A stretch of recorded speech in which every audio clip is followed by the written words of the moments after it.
photo booth. Open that up.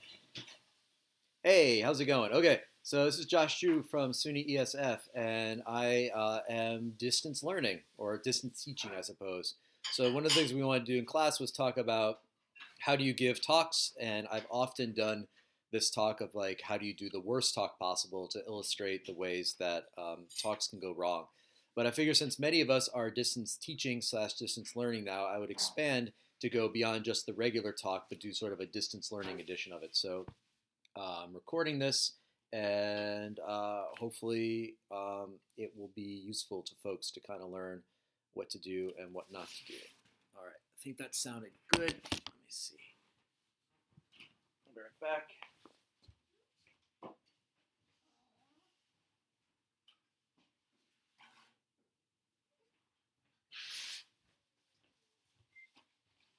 Okay, hold on, I'm just going to wash my hands.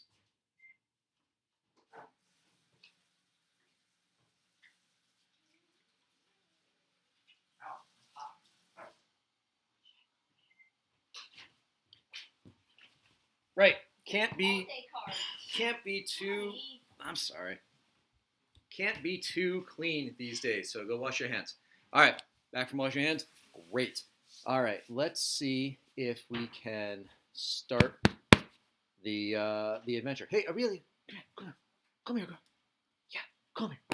Come on, come on, come on, come here, get this. Come on. Oh, sweet. Yeah. You've been outdone. I have been outdone. Here, you want the treat? No, you don't have to get in bed. Okay, my dog was actually so well behaved that she's just putting herself away while I'm recording, which is a good girl. Yeah. She's a good girl. Yeah, you like her. Oh, you got a little treat? Are you coming out? Come on up here. Yeah, oh, that's a good bone. That's a good bone. Okay. Whoa. All right. Good. Hey, here we go. So this is creatively entitled Bad PowerPoint. So here we go. Your inner fish, or why ichthyology is the coolest thing you'll ever study. Fishes are crazy. There's over 27,000 species of fish. That represents almost 3/4 of all known vertebrates. Fishes can be found almost everywhere, including deserts, mountains, and of course, the ocean, freshwater lakes, ponds, streams. Ichthyology, also known as fish science, is the branch of zoology devoted to the study of fish. It includes bony fish, osteichthyes, cartilaginous fish, chondrichthyes, and even the jawless fish, agnatha. Although people still are debating that a little bit, whether agnathids are fish or not, but I think they are. Anyway, while many species have been identified or have been discovered, about 250 new species are officially described each year. According to FishBase, 33,400 species of fish have been described as of October 16. Close to the dawn of the 19th century, Marcus Alessier Bloch of Berlin and Georges Cuvier of Paris made attempts to consolidate the knowledge of ichthyology. Cuvier summarized all of the available information in his monumental Histoire naturelle des poissons. The manuscript was published between 1828 and 1849 in a 22-volume series. This document describes 4,514 species of fish, 2,311 of these were new to science. It remains one of the most ambitious treatises in the modern world. Scientific exploration of the Americas advanced knowledge of the remarkable diversity of fishes. Charles Alexander Lucier was a student of Cuvier. He made a cabinet of fish dwelling within the Great Lakes and the St. Lawrence regions. Adventurous individuals such as John J. Audubon and Constantine Samuel Raffanisk figure in the faunal documentation of North America. They often traveled with one another. Raffanisk wrote the Ichthyological Ohioensis in 1820. In addition, Louis Agassiz of Switzerland established his reputation through the study of freshwater fishes and its comprehensive treatment of paleoichthyology, poisson fossile. In the 1840s, Agassiz moved to the United States, where he taught at Harvard University until his death in 1873. Albert Gunther published his Catalogue of Fish at the Berlin Museum between 1815 and 1870, describing over 6,800 species of fish and another 1,700. Generally considered one of the most influential ichthyologists, David Starr Jordan wrote 650 articles and books on the subject and served as president of Indiana University and Stanford University.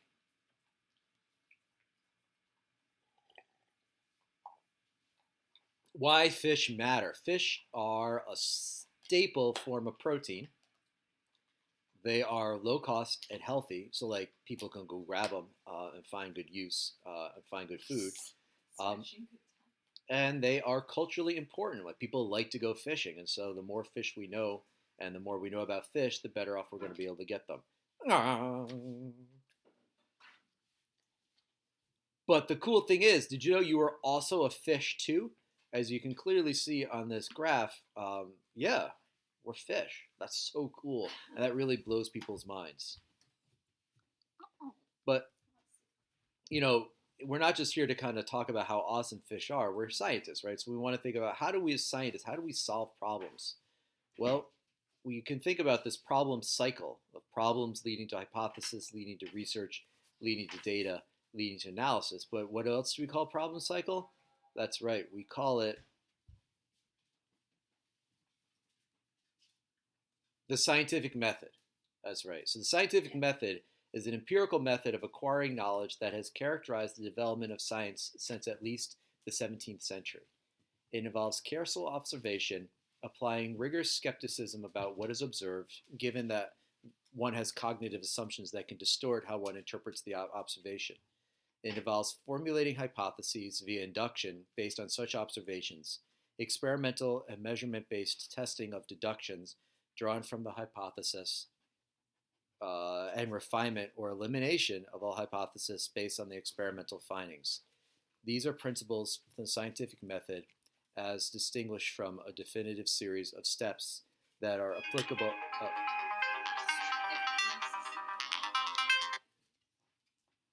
Hello, mate. What's up? No, yeah, no, it's good.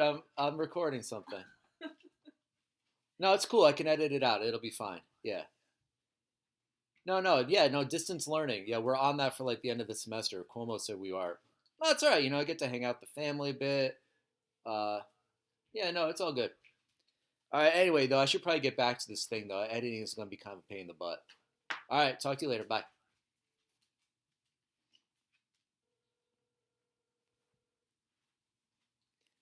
Um, via induction based on such observations, experimental measurement based testing, and deductions drawn from the hypothesis, and refinement or elimination of all the hypotheses based on the experimental findings. These principles of the scientific method, as distinguishable from its definitive series of steps applicable to all scientific enterprises.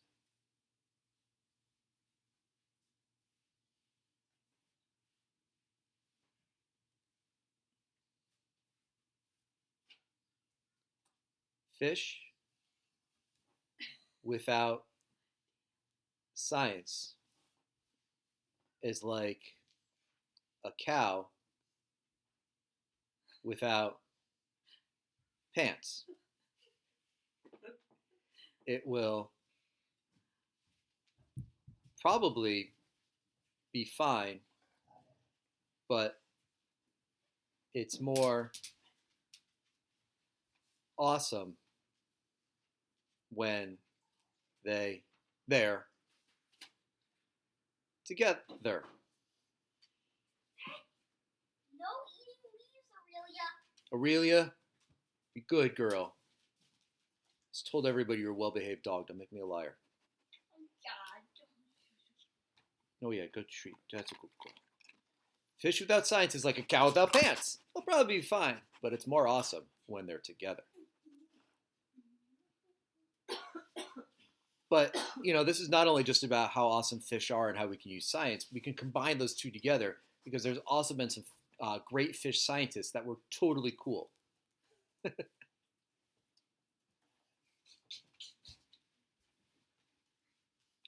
So not only are you a fish, but, you know, you can study them too. Like these guys.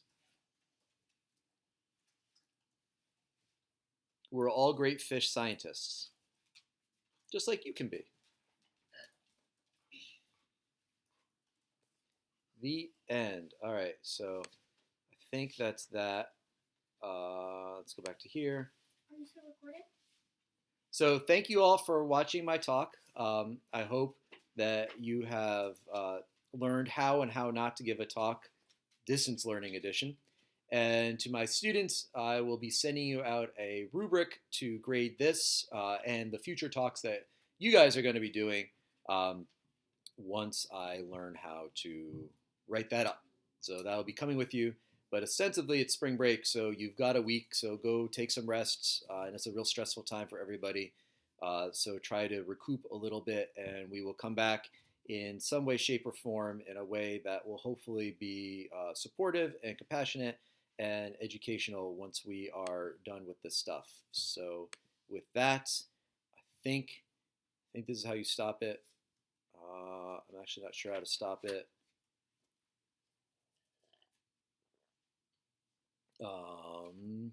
Well, I'll just do this.